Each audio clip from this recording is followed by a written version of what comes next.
Okie dokie. We will be ready in just a moment. And here we go.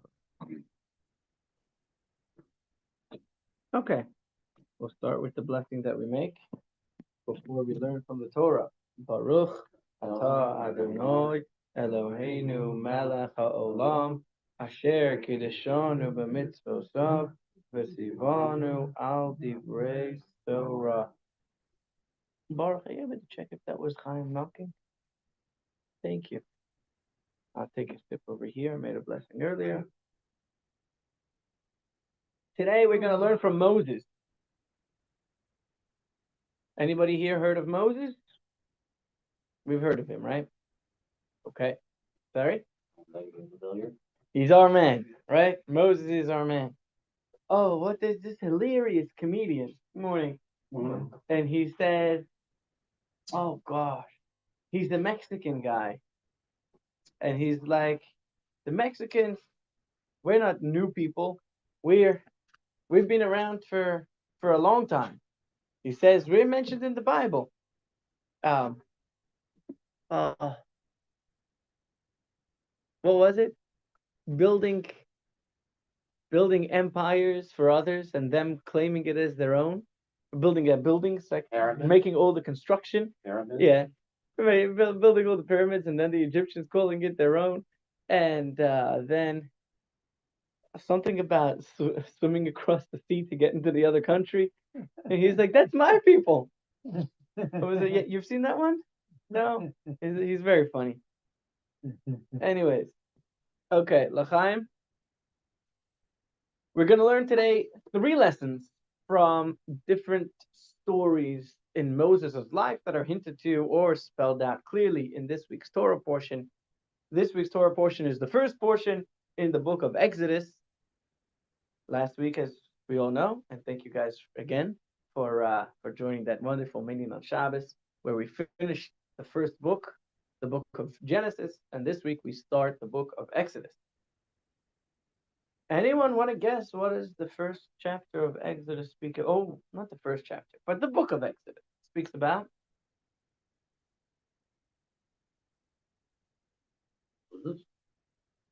I'll give you a hint. It's in the name.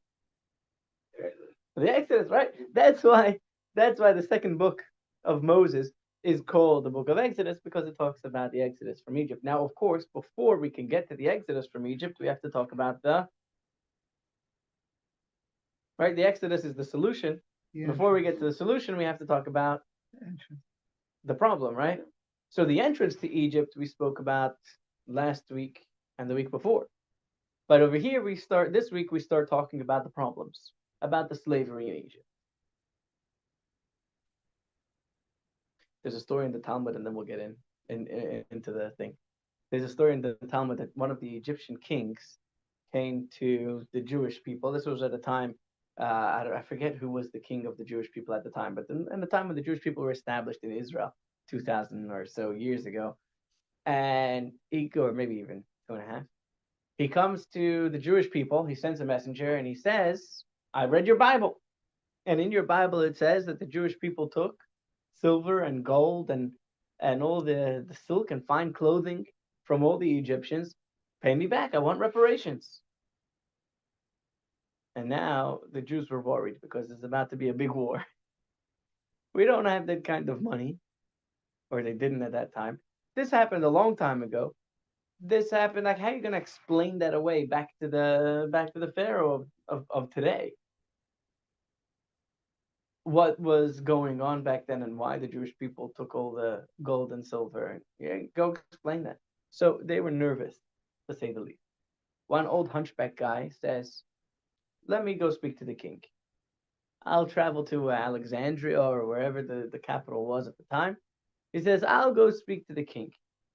He says, if I fail, then you can say that I was just some old hunchback guy working on my own, and I don't represent the Jewish people. And if I succeed, then you'll be able to tell them, look, even this old hunchback guy was able to give an answer to the king. Anyways, he goes, he meets the king, and he says to the king, "Your Honor,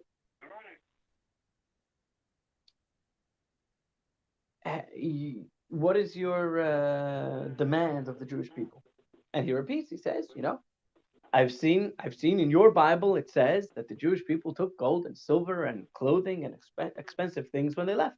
I want that back. And he says, very good, we're happy to do that. But I'm sure you read also the verses preceding that, that for 210 years you enslaved us and made us work hard, 600,000 working age men for 210 years without giving us a salary. Pay us.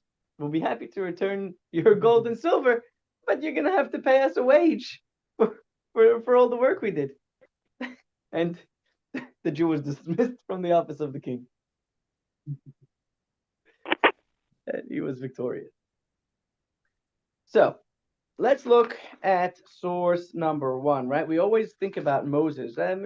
We think about Moses as this great prophet, the leader, the wonder man, but he did not have such an easy life and not everything was all rosy. In fact, he had a rather difficult childhood.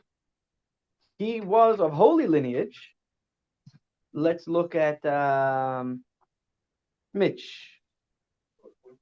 Remind me your Jewish name again. Moshe David. Would you like to read for us source number one? Source number one. Pharaoh instructed his entire nation, throw every newborn boy into the Nile and keep every girl alive. I'm going to pause you for a second. Does anybody know why Pharaoh decreed that? Something about prophecy. Very good. What was the prophecy? The astrologer saw in the stars that a savior is born to the Jewish people or will be born to the Jewish people. So he said, kill all the babies. A man of the house of Levi went and married a daughter of Levi. The woman conceived and bore a son. And when she saw that he was good, she hid him for 3 months. He was good. When he was born, the entire house was filled with light. Wonderful. So that little kid was Moses. Moshe Rabbeinu Moses, our teacher. But there are a few questions over here. Who was this man from the house of Levi? And what does it mean that he went and married a daughter of Levi? Does anybody know if Moses had any older siblings?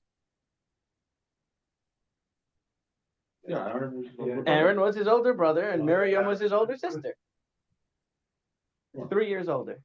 Aaron was 3 years older. So what does it mean that this man from the house of Levi is going and marrying a daughter of Levi, and then Moses is born? I thought Moses had older siblings. And what does it mean that she hid him for 3 months, and then after 3 months she was no longer able to hide him, and so she put him in a basket and put him in the reeds by the sea of well, I mean, it doesn't say that he's immediately after marrying. That the woman they were married and the woman conceived. Okay. It doesn't say was the first conception or a second. Fair enough. So I'm just trying to remember if we're gonna see exactly over here. Okay, well, we'll read source number two. I think we can, it's a long one, so we can split it between two readers, and then we'll explain a little bit more the background that's going on over here. But yes, when he was born, the entire house was filled with light, and they knew that this was going to be a special child. Zalman, would you like to begin first source number two? Maybe like the first half of source number two. The verse states, a man of the house of Levi went and married a daughter of Levi. Where did he go? Rabbi Yehuda bar Zavini says he went according to the advice of his daughter Miriam. A sage thought, Aram, the father of Moses, was the leader of his generation. When he saw that the wicked Pharaoh said, throw every newborn boy into the Nile and keep every girl alive, he said, we are laboring for nothing by bringing children into the world to be killed. Therefore, he went and divorced his wife All others who saw this followed his example and divorced their wives. Okay, so we're gonna pause over there. He was the leader of the generation, and everybody followed his example. When he divorced his wife, everyone said, you know what? The man has a point. Why are we toiling for nothing? Why are we having kids if they're going to be slaughtered?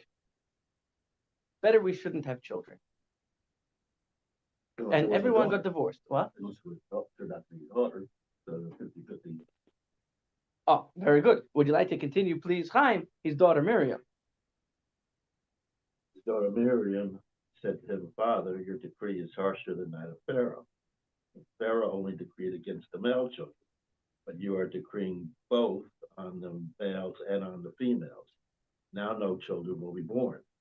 Additionally, Pharaoh decreed to kill them only in this world, but your decree is for this world and in the world to come, as those not born will not enter the world to come. Additionally, concerning the wicked Pharaoh, it is uncertain whether or not his decree will be fulfilled. You, however, are a righteous person, and as such, your decrees will certainly be fulfilled. As it is said, with regard to the righteous, you shall decree, and it will be established. Amram accepted his daughter's words and remarried his wife. All who saw this followed his example and brought back their wives. Okay, so now we know why he was divorced and remarried, and even though there were Now, is this two in older Genesis, siblings. or is this an interpretation? We just said. This is in the Talmud. I mean, Exodus. This is in the Talmud. So the words that But are it's not specific, in Exodus itself. it's not written in the 5 books of Moses, correct? It's from the oral tradition of what was passed down from the people who were there at the time who saw it happen. So he tries to just explain The words, so there's an extra word in the verse. The verse says a man from the house of Levi went and married a daughter of Levi. What does it mean that he went? So the reason why the Torah adds that word is to explain to us that there was a story over here, and he was listening to someone's advice, the advice of his little daughter, who was older than 3, but not that much older than 3. How many years older was Miriam than Moses? 7 or 8. Okay, little girl. So basically, they're making the story up in order to explain the word went. Who's making up the story? People that follow it. No, They're trying to explain why the word went is there. they're not. So They're saying, okay, in the Talmud, everything, and we've seen this many times in the Talmud courses, that there are facts that we know, and we're trying to say, where is this hinted to in the verse? So this story is a story that happened. I mean, there were hundreds of thousands of Jews there at the time, and they all knew the story. And they told their kids who told their kids, okay, so and then it was written down. It was brought up in discussion in the study halls of the Talmud, and was written down in the book that we have. okay, called so the Talmud. oral tradition. Correct. Yeah. The original roots. Right. Similar to the stories that you hear about your grandparents, or the way that I know that my grandmother's mother in Hungary died of starvation on the day of liberation because she had given her piece of bread to someone else. How do I know that story?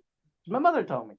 How does she know that story? Well, presumably someone who was there told her mother, and that's how we know the story.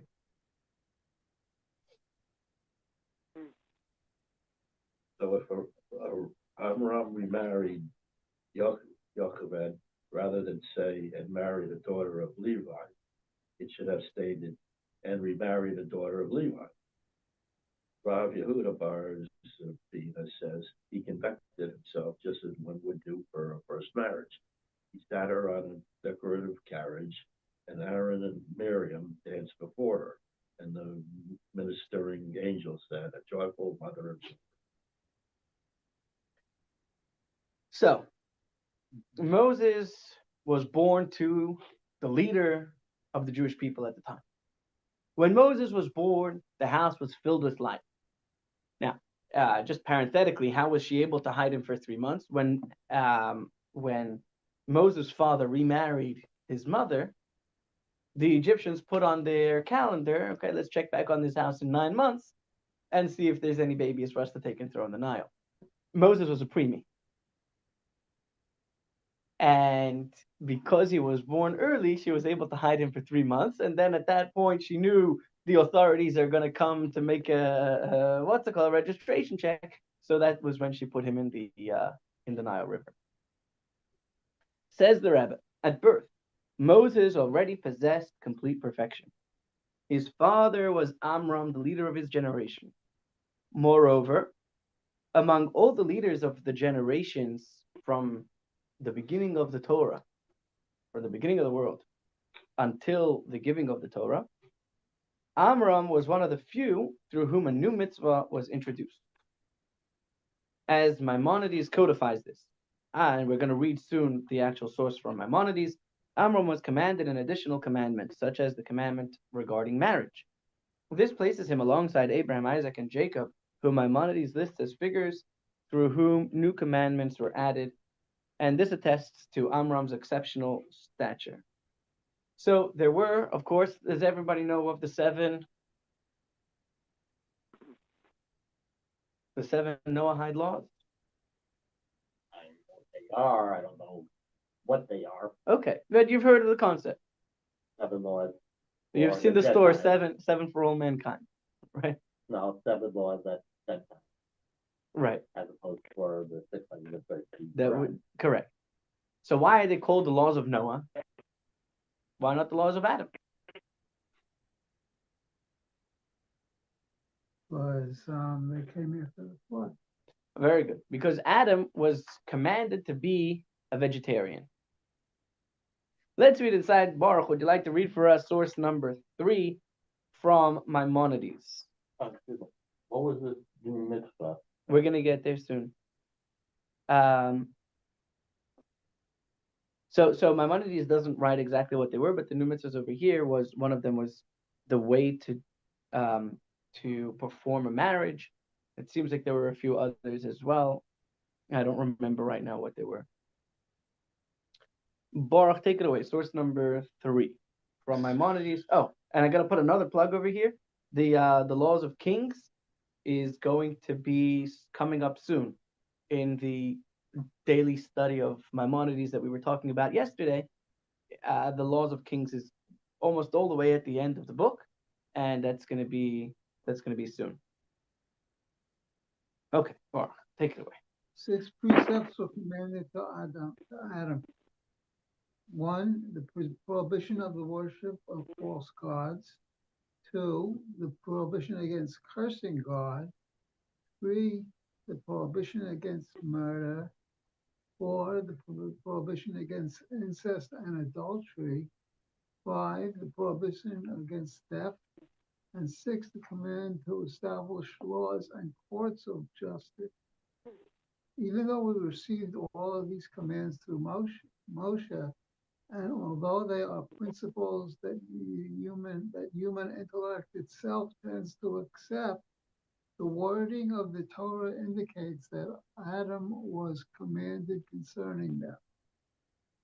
The prohibition against eating flesh from a living animal was later added for Noah, as it states, "Nevertheless, you may not eat flesh with its life, which is its blood." Thus, there are 7 mitzvot. Okay, so the reason why they're called the 7 mitzvahs of Noah is because until Noah there were 6 mitzvahs. And after Noah, after the flood, when God allowed him to now eat animals, God told him, but you have to not be cruel to the animals. And that's why we call them the 7 mitzvahs of Noah. This remained unchanged throughout the world until the time of Abraham. When Abraham arose, he was commanded, in addition to these, regarding circumcision. He also instituted the morning prayer. Page number 4.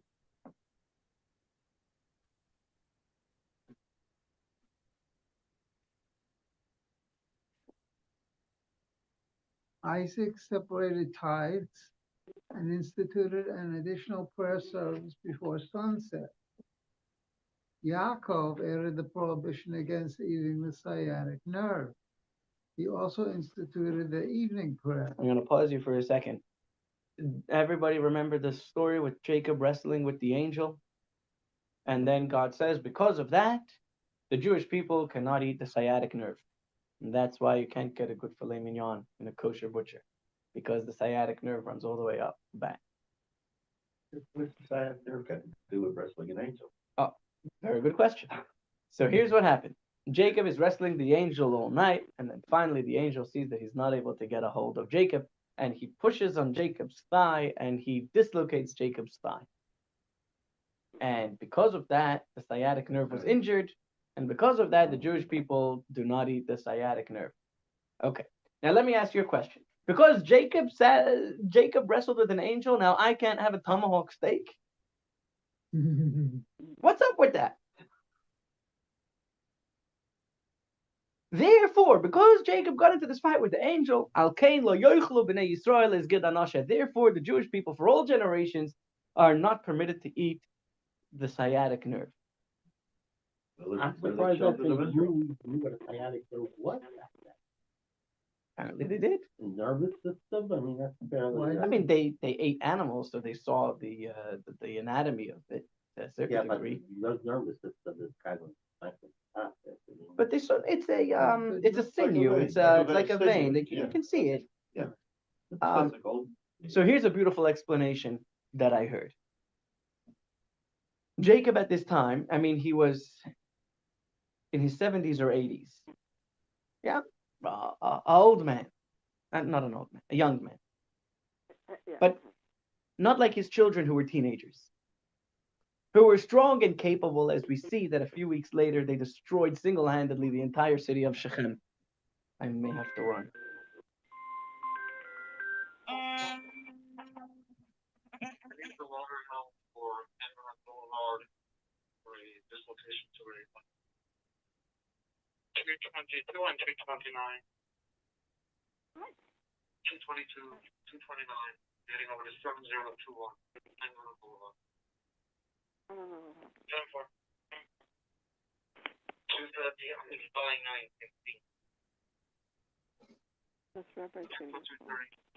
Okay, they're covered.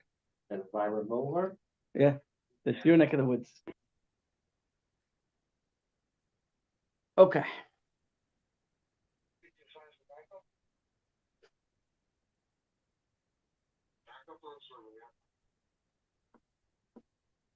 Okay.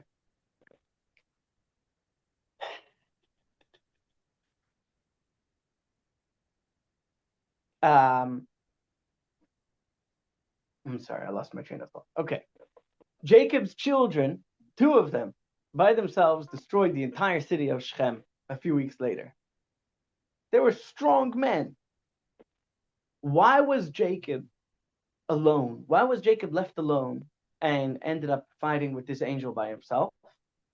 Well, they got to this river called the Yabok River, and it was a small river, and Jacob stood in the middle and acted as a bridge. He picked up everyone from this side and passed them across the bridge. And then there were a few small jars that were still left, so he went back to collect them, and when he was going to collect these little jars is when the angel accosts him, and he ends up fighting with this angel. Where were the little teenage boys?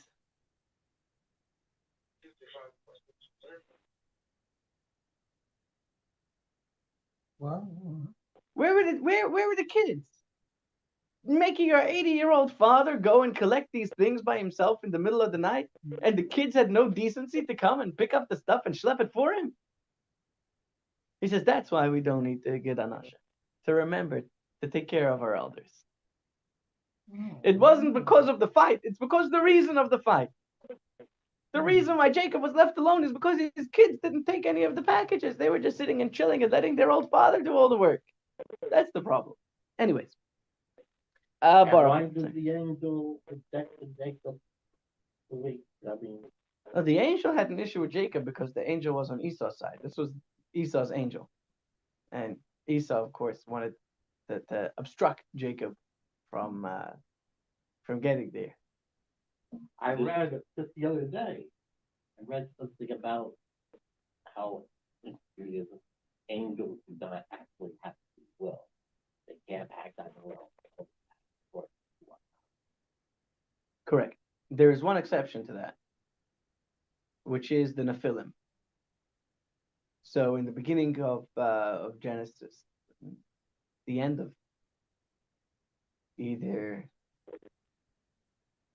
in the end of the first portion of Genesis, we learn about the corruption that was going on at the time, and the angels looked at God, and the angel said to him, "What in the world have you done with this human race? Look how corrupt and how evil they are."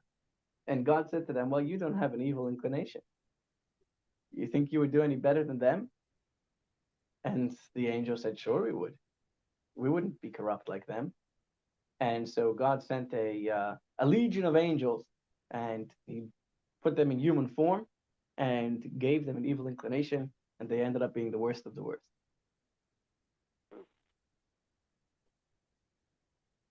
So besides the angels do not have free will. This Esau's angel, this was after Jacob had received the blessing from father.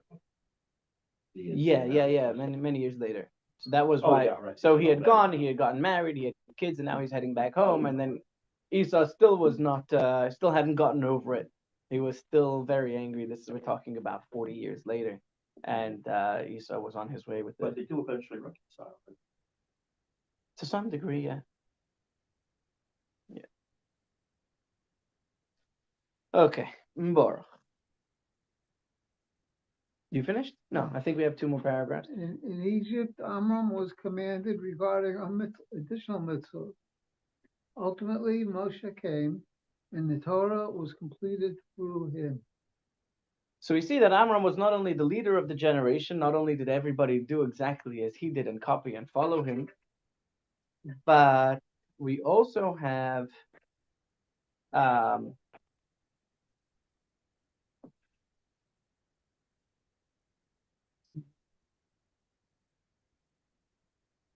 there we go.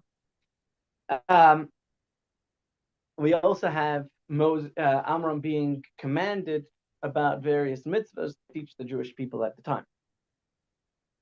Says the Rebbe, Moses' mother was Yocheved, the daughter of Levi. Immediately when he was born, before he even did anything special, the entire house was filled with light. So Moses was the daughter of the child of special people. Yocheved is the one who we learned about last week, that she, even as a baby, she's the one who completed the number of 70 Jews who entered Egypt. So he came from great lineage, and he himself, as soon as he was born, the entire house was filled with a special aura. So he comes from a great background, but his life after he was 3 months old became very dark very fast. This is all in terms of Moses' birth. After that, however, his upbringing and education was in Pharaoh's household. As the verse states, the child grew, and she brought him to Pharaoh's daughter. Pharaoh's daughter found him at the Nile River. She tried to get Moses to nurse, but Moses wouldn't suckle from any of the non-Jewish women. Miriam, who was standing there, said, "Hey, let me get you a Jewish wet nurse." She ran and got her mother, and Pharaoh's daughter paid Moses' mother to nurse him. Once he was weaned, 2 or 3 years old, she sends him back to Pharaoh's palace, and that is where his Jewish education finished, at the age of 3, the tender young age of 3. And there in Pharaoh's house, Moses grew. He grew up there not only in the physical sense, but also intellectually and spiritually. As Rashi explains, that Pharaoh appointed him already, he was so brilliant at such a young age that Pharaoh appointed him to oversee his household already as I believe, a teenager. It is clear that such an appointment also influenced his spiritual and intellectual profile, absorbing the wisdom of Egypt, since Pharaoh was the king of Egypt. Although Egypt subscribed to an alternative, impure system, its wisdom was nonetheless genuine wisdom. As is well known, page 5, Egyptian wisdom was one of the greatest and deepest forms of knowledge in the entire world at the time, as is evident from what Scripture says in praising the extraordinary wisdom of Solomon, that the wisdom of Solomon surpassed all the wisdom of Egypt. So Moses grew up in a his entire perception of the world was coming from Egyptian sources. Not the best place for a Jewish boy. Self-sacrifice for a fellow Jew. We're going to read the source inside in a moment, but here we see something remarkable. Despite having grown up in Pharaoh's household, the moment that he went out to his brothers, right, he wanted to see, what is this Jewish people? Let me go and see what's going on. He saw their suffering. He was pained by their distress and immediately understood that his role was to act on their behalf and strive for their welfare. Joan, can you hear us? Yeah, we're doing fine here, Rabbi. Now it came to pass in those days that Moses grew up and went out to his brothers and saw their suffering. He saw an Egyptian striking a Hebrew, one of his brothers. He turned this way and that, and seeing that there was no man, struck the Egyptian and hid him in the sand. Moses grew up, Pharaoh appointed him to administer his estate. Saw their suffering, he turned his heart and eyes to their suffering. An Egyptian, who was a taskmaster appointed over the Israelite officers, he would wake them when the rooster crowed to call them to their work. Striking a Hebrew, Okay, so I'm going to pause you for just a second. Why was this Egyptian taskmaster striking this Hebrew? Continue, and Rashi is going to give us the story, the background of what was going on. Striking a Hebrew, he was lashing and beating him. The Hebrew man was the husband of Shlomet, daughter of Zivri, mentioned in Leviticus. Taskmaster had laid his eyes on her. He woke the Hebrew man at night out of his house. Taskmaster then returned and entered the house, had relations with the wife, so she thought it was her husband. When the man returned home, he became aware of what had happened. When the Egyptian saw that he had realized, he struck him and tormented him all day. And he was about to kill this Jewish man. He was beating him so hard that this Jewish man was in danger of death. So Moses turned this way and that. He saw what the Egyptian had done to him in the house and what he had done to him in the field. This should also be understood thoroughly. Okay, so Moses, on the one hand, Moses understood what was going on and why this Egyptian was beating the man. And also he looked around, literally looked around and made sure nobody was watching. And then he killed this Egyptian and buried him right there on the spot. Now, you could imagine that he might get in trouble for doing such a thing. Shooting a police officer, it's a heavy crime, especially if you are the child of the king and you are expected to follow his rules, not to be killing his staff. So he was in grave danger. And he did something that he could have been in big trouble for. Says the Rebbe, consider this. For many years in childhood and adulthood, Moses lived in the house of Pharaoh, king of Egypt. It seems he was quite satisfied with this situation, and rightly so, since he was not involved in indulgent excesses, God forbid, but was occupied with the wisdom of Egypt. It is clear that while he was in Pharaoh's house, at a time when Pharaoh ruled unchallenged, Moses had no connection or association with the Jewish people who were subjected to backbreaking labor. And yet, as soon as he left Pharaoh's house, Moses went out to his brothers and saw their suffering. Their state affected him so deeply that he risked his life by killing the Egyptian who was striking a Hebrew man, one of his brothers. One can readily understand the great danger involved, especially given the Egyptian wisdom and power. Indeed, the Torah relates that Pharaoh sought to kill him, and he was forced to flee. It was then that God revealed himself to him from within the burning bush, and this led to the redemption of the Jewish people. We're going to get to the burning bush soon. But what's the lesson? What's the lesson here? The lesson, this provides guidance for every Jew. A significant number of Jews in the present generation are akin to a child taken captive among the non-Jews, whether literally raised among non-Jews or captured by the foreign gods within, meaning the evil inclination. However, Once such a person is influenced and they have some degree of connection to Judaism, one can immediately demand of them self-sacrifice for Judaism and for fellow Jews. At first glance, this seems unreasonable.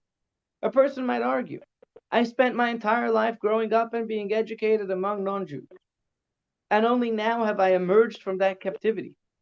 How can anyone demand that I have self-sacrificed for Judaism and for Jews, and to feel that this is my entire purpose? The answer is that this is exactly how it was with Moses. Despite the fact that he grew up in Pharaoh's palace and was deeply immersed in Egyptian wisdom and culture, he immediately understood that his entire existence and purpose was to give of himself for the people of Israel with self-sacrifice. Moses provides, page number 8, Moses provides the power for this to all Jews. He was a faithful shepherd, one of the spiritual leaders who draws vitality and godliness into the collective soul of Israel as a whole, even to those held captive to their evil inclination or raised among non-Jews. Since this person was born to Jewish parents, just as Moses was born to Amram and Yocheved, the moment they emerge from that captivity and begin to have their connection and to experience their connection with Judaism, they are capable of self-sacrifice for Judaism and for Jews, whether in relation to themselves or on behalf of other Jews. Many people think that, who is there to stand up for Jews and for Judaism? Who is there to influence others who are not yet experiencing and enjoying their connection with Yiddishkeit? The rabbis, the educators, those who have been brought up, surrounded by Judaism from a young age. Says the Rebbe, no, look at Moses. Moses was surrounded by filth and grime. Moses was surrounded by everything that is the antithesis of godliness. And yet, as soon as he emerged from that cocoon, I won't call it a cocoon because a cocoon has positive connotations. As soon as he emerged from that cave and he began his journey and connection with Jewish people, on that first day he was willing to give his life to protect Judaism and to protect the Jewish people. And says the Rebbe, from that we have to learn. Don't think, I'm already older in my years. I'm just starting to experience and enjoy my connection with religion. Let me focus on myself. The Rebbe says, it's within your reach to help others and to put yourself out there. Did Moses was growing up, did he know he was about his Jewish parents, or did he think he was an Egyptian? It's a And good And question. if he thought he was an Egyptian, when did he realize he wasn't? It's a good question. What's the question? His question was, at what point did Moses know that he was not an Egyptian? And if he did know, at what point did he find out?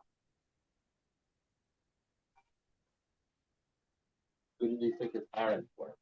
Right. Did he think that he was Pharaoh's daughter's biological child? What I would say is two things come to mind.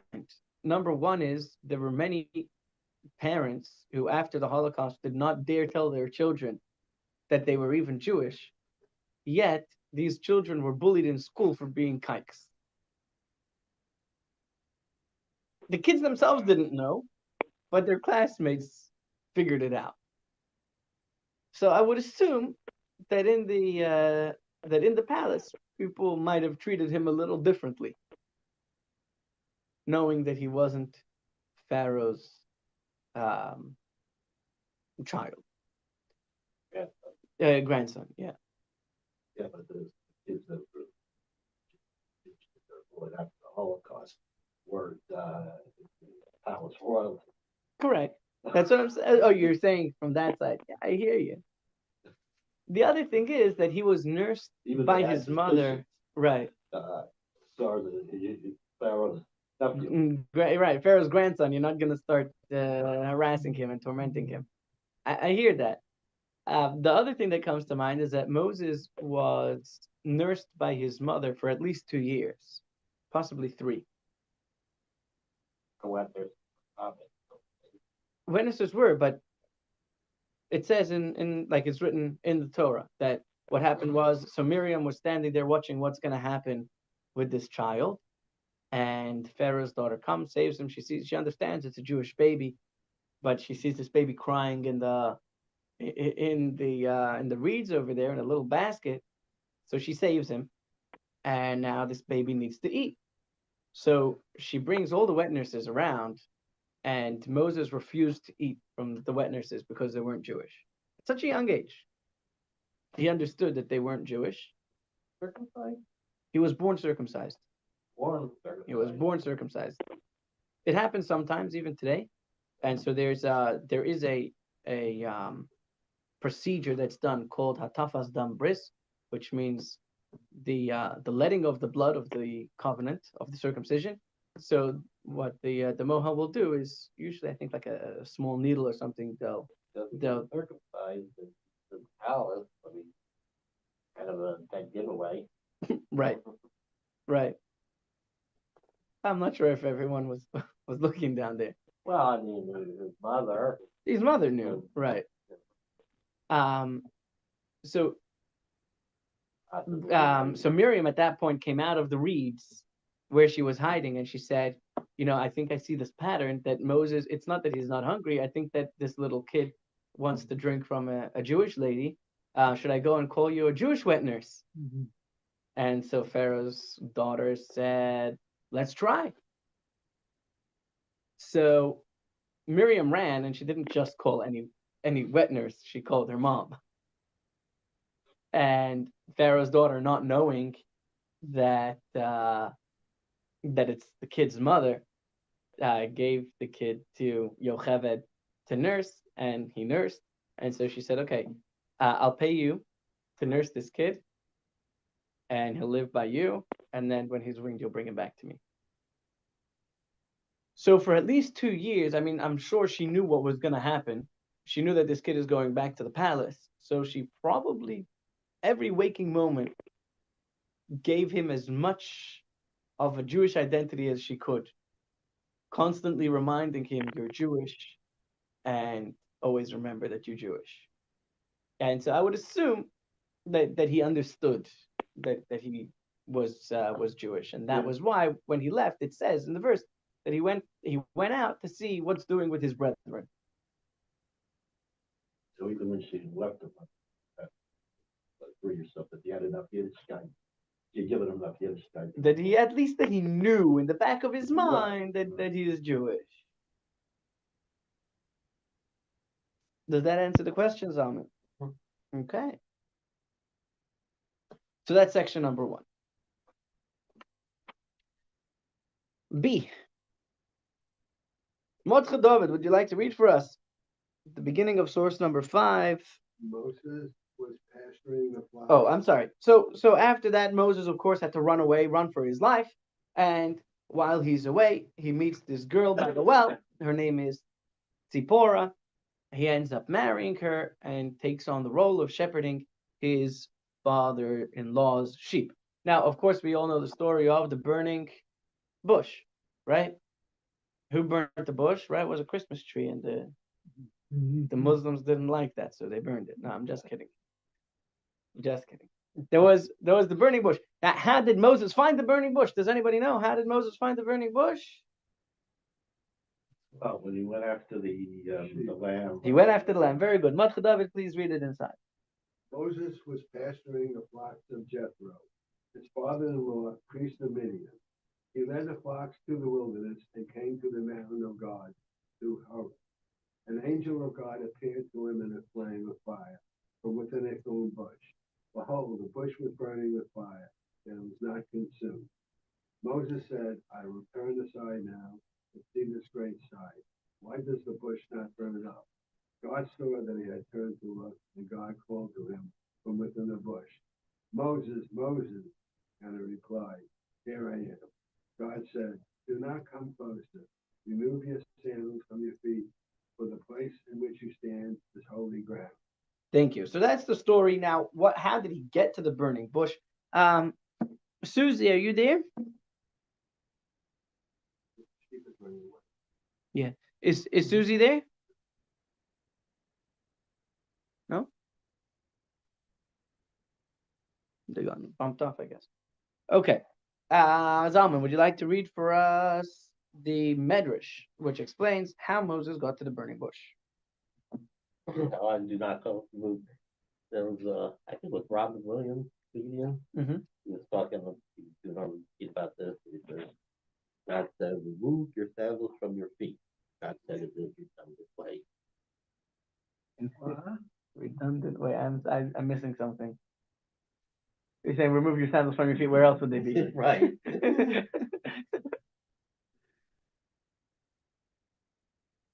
When Moses was shepherding Jethro's sheep, one sheep ran away from the flock. Moses ran after it, and they reached the shaded area, and a spring appeared. The sheep began to drink, and Moses said, I didn't know you were thirsty and tired. He put the sheep over his shoulder and went. That said, you have mercy on the sheep. By your life you will shepherd my sheep Israel. Indeed, Moses was a shepherd. Okay. Says the Rebbe, page number 10. In this matter, as in all aspects of Torah, there is a lesson for every Jew. The Baal Shem Tov famously explained that the burning bush is a reference to the material world, which in comparison to the spiritual is called a lowly bush. Within that very place, we must perceive the flame of fire. The burning bush symbolizes the material world. It is precisely in the lowly, limited, and physical place that the flame, the spiritual inspiration, is meant to be revealed. Divine revelation is not intended only for places of obvious holiness, such as the study hall or moments of prayer, but is meant to appear within life itself, in business, at home, within the physical body, and in everyday worldly encounters. This is the task of every Jew, to reveal the divine presence precisely in the material part of the world, the thorn bush, not to run from reality, but to illuminate it, not to abandon the bush, but to turn it into a vessel for the revelation of godliness. From this we learn, how can we reach the experience of the angel of Lord appearing to him in a flame, the flame of fire from within the bush? It is achieved specifically by devoting ourselves to the flock, running after them, and caring for their needs. Through this commitment, we are then able to see the vision of the flame of fire. How did Moses actually arrive at Mount Sinai? Page 11. Moses was shepherding the flock around Midian. It all began with a small sheep that wandered away from the herd to drink water. Moses did not ignore it. He did not say it's just one sheep. He did not give up on it. He cared for it, ran after it a long distance, found it, and returned it to the flock. It was precisely this devotion, the concern for the small and weak, that led Moses to the place where he merited the divine revelation. From the pursuit of a single sheep, Moses arrived at Mount Sinai, where God revealed himself to him in the burning bush. This is a profound lesson for every Jew. The path to a high spiritual experience, to revelation and closeness to God, does not begin by isolating oneself or rising above the world, but through devotion to others. With sensitivity, compassion, and the willingness to stop everything to help another, this is how we open the path to our personal Mount Sinai. There is a story related by the previous Rebbe along these lines. Yeah. Is it permitted to daven in a business office if that office not predominantly Jewish? It's a good question. In the Talmud classes, we studied extensively what places are places that it's forbidden to daven. And the general rule is a place of filth, for example, a toilet or a garbage dump. Places of idol worship are places where there are idols, as well as places of immodesty. are places where it is forbidden to daven, to pray. Everywhere else is permitted. So if you're in a business office, sure.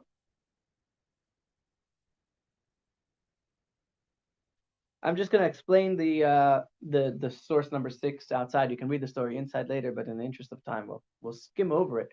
The Tzemach Tzedek used to have dreams where his grandfather, the Alter Rebbe, the first Chabad Rebbe who had already passed away, his yard site is actually next week.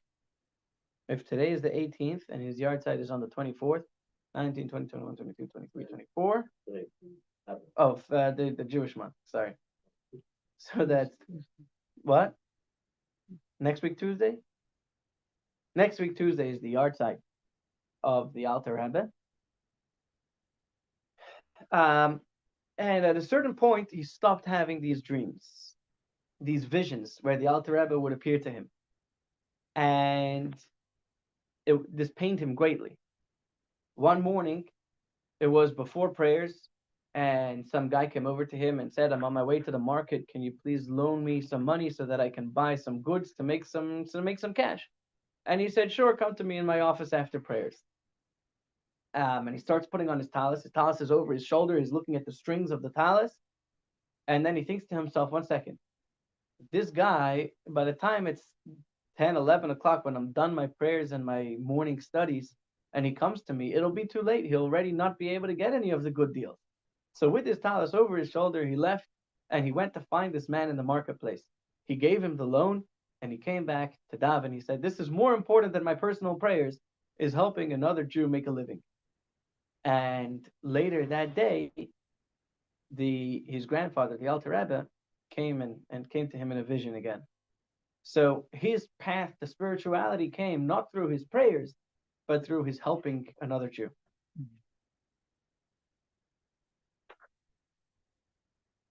Page 13, the Rebbe. It should be noted that righteous individuals, even when they are in this world, have full mastery over their affairs, and all the more so after they transcend the limits and constraints of the body. If so, the reason the Alter Rebbe was not revealed earlier, but only after the event described above, is because this is how the Alter Rebbe himself wished it to be, in accordance with his spiritual state and his mode of service. Like all the accounts we hear from our revered leaders, this story also serves as practical guidance for each of us in our own lives. When one wishes to reach the highest levels, page 14, in understanding and grasping the Torah, it requires intense effort and concentration in Torah study.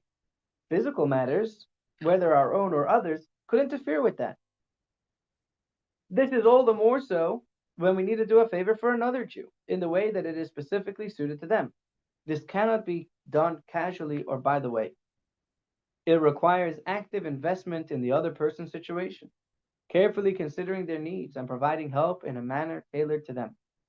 It is clear that such investment will disrupt our concentration and comprehension of Torah study, especially when we are striving to reach an advanced level. Understanding the Torah is a divine gift. Since the Torah is God's wisdom, we can only receive it as a gift. We find this even with Moses, of whom it is said that at first he would study Torah and then forget it, until God gave it to him as a gift. Since gifts are given when the recipient gives the giver pleasure, when a person does good to God's child, as all Jews are God's children, we are given a gift, receiving the Torah as a gift. Through this gift, we reach a higher level in Torah than through effort alone. This is the meaning of the story mentioned above. How did the Tzemach Tzedek succeed in seeing the Alter Rebbe after his passing? Not through prayer, Torah study, or supplication. None of that was sufficient. Page 15. Rather, he needed to perform an act of kindness for another Jew in a material matter, assisting him in livelihood, which in theory would be very different and practically did disturb him from his preparations for prayer. However, that was the way to receive this gift, that his grandfather came and taught him Torah in a nighttime vision.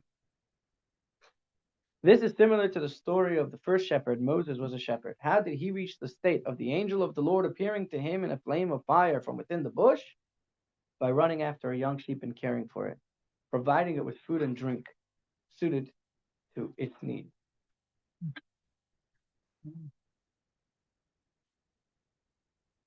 Okay. Section C. One last point. Moses agrees. He says, "Okay, here I am." And Zalman, I think we've shared some of the comedy of this before. Where are we going? We're going to Egypt, right? Source number 7. Moses had come to Egypt. He went to Pharaoh, said, "Let my people go." And Pharaoh said, "You're nuts. Ain't no way." And he actually said, "Until now, we've been providing you the straw to make the bricks. Now you're going to have to get your own straw to make the bricks." Thus, doubling the labor and still requiring the same amount of output. And the time, Sorry? and the time. And the time. Yeah. Source number 7, page number 16. Chaim, would you like to read for us? Does it quite UPCR? The arrow. From Rashi. Source number 7. They met Moses and Aaron. They met Moses and Aaron standing before them as they were leaving Pharaoh's So this was presence. the leaders of the Jew, like the elders of the Jewish people at the time. And they said to them, "May the Lord see and judge you, for you have made us abhorrent in the eyes of Pharaoh and his servants, placing his sword in their hands to kill us." Moses returned to the Lord and said, "O Lord, why have you harmed this people? Why did you send me? Since I came to Pharaoh to speak in your name, he has harmed this people. You have not delivered your people." Could you imagine speaking to God like that? God said, "Go to Pharaoh, and he's gonna release the Jewish people." And Moses screams at God forcefully. He says, "What are you talking about? I came here. You've only done worse for the Jewish people. You didn't save them." Could you imagine talking to God like that? Most, I guess you can get away with most of it. God spoke to Moses. But I think that's the. How did he become Moses? Is because he spoke like that. God spoke to Moses and said to him, "I am God. I appeared to Abraham, Isaac, and Jacob as El Shaddai, but my name, Yahweh, I was not made known to them. But by my name, Yahweh, I was not made known to them." That's me. God said Busy to day him, today. God said to him, "What a shame those unforgettable patriarchs are lost and have no replacement. I must lament the death of the patriarchs. Many times I revealed myself to them as the Almighty God, and they did not ask me, 'What is your name?' But you asked, 'What is his name?' What shall I say to them?" Okay, God's complaining about Moses. He's like, "This guy Moses, Abraham, Isaac, and Jacob. Oh, how I wish that they were still alive. They never questioned me. I told them I told Abraham that I'm gonna give the land of Israel to his son, and then I tell him to take his son and offer him on the mountain. He never asked me why." This is interesting back and forth, isn't it? Right? Mm-hmm. And you, I give you clear instructions, and you are just asking me questions. What, do you think I'm not a capable boss? Wow. Page 17, when we don't see success. The lesson from this is as follows. When we find ourselves in a situation where we see no success in our spiritual work, no visible results from our efforts, and are therefore tempted to stop and give up, the story of Moses provides guidance. When Moses complained, "Why have you sent me?" When his mission seemed to be fruitless, ever since I came to Pharaoh to speak in your name, the people have suffered, and you have not delivered your people. As they were told, "You have made us odious in the eyes of Pharaoh," etc. God responded, "I appeared to Abraham, etc. I missed the past generations of the patriarchs who didn't say such things to me, and you did. This means that we should not raise objections or give up. Even when results are not apparent, we must continue to work and exert effort." This principle guided Moses in continuing his mission. God's rebuke is never merely for the sake of rebuke. It is meant to spur us to action, as it says in Isaiah. "Why are you beaten? when you still continue to rebel. This means, why continue to strike? You will not achieve anything. What good is it to strike, for you will not prevent it? For after the blows, you will still continue to sin. This is said regarding the words of a prophet, and all the more so regarding the words of God. Never despair, page 18. The same applies to every Jew. We can feel like we are not accomplishing anything, seeing that we are immersed in impurity and must constantly work and strive without apparent result, starting over again the next day, right? As much as we try and as much as we spend our days in spiritual pursuits, we wake up the next morning and we still are the same people that we were yesterday. We must not despair. Sorry. That's with ourselves. Similarly, it may seem we aren't achieving anything in the realm of helping others. We must not despair or stop our efforts. Instead, we must continue to work and exert ourselves, trusting that in the end our efforts will certainly bear fruit and we will succeed in our work. Key points. Moses grew up in Pharaoh's palace and was educated with Egyptian philosophy with no connection to Judaism. Yet when he left the palace and saw an Egyptian striking a Hebrew, he defended the Jew with selfless devotion. The lesson from that story is every Jew, even one who is captive in a foreign environment or under the influence of the negative inclination, has the ability to risk his life for another Jew. Then Moses fled Egypt and became a shepherd in Midian for many years. On one occasion, he ran after a wandering young sheep and cared for it with devotion. This led him to witness the divine revelation at the burning bush. The lesson from that is the way to attain revelation of godliness is through helping out another Jew. This connects with the story of the Tzemach Tzedek, who greatly longed to see a vision of his grandfather, the Alter Rebbe. After performing an act of selfless kindness towards another Jew, is when the Alter Rebbe revealed himself to him. And lastly, we learned that Moses complained that his mission had failed and even caused harm to the Jewish people, but God did not accept this and called on him to learn from the patriarchs who never asked questions. And the lesson from that is, even when our spiritual work does not appear to succeed, we must not despair or stop. Perseverance will ultimately bear fruit. Wishing you all a wonderful day, a wonderful week. God willing, we'll see you next week. This was one for the books. Thank you, Jonah and Susie. Thank you, Rabbi. My phone went dead for a few minutes. Oh, Eve, I'm sorry to hear that. We got you back. Okay. All the best and take care. Wishing everybody the best. Thank you.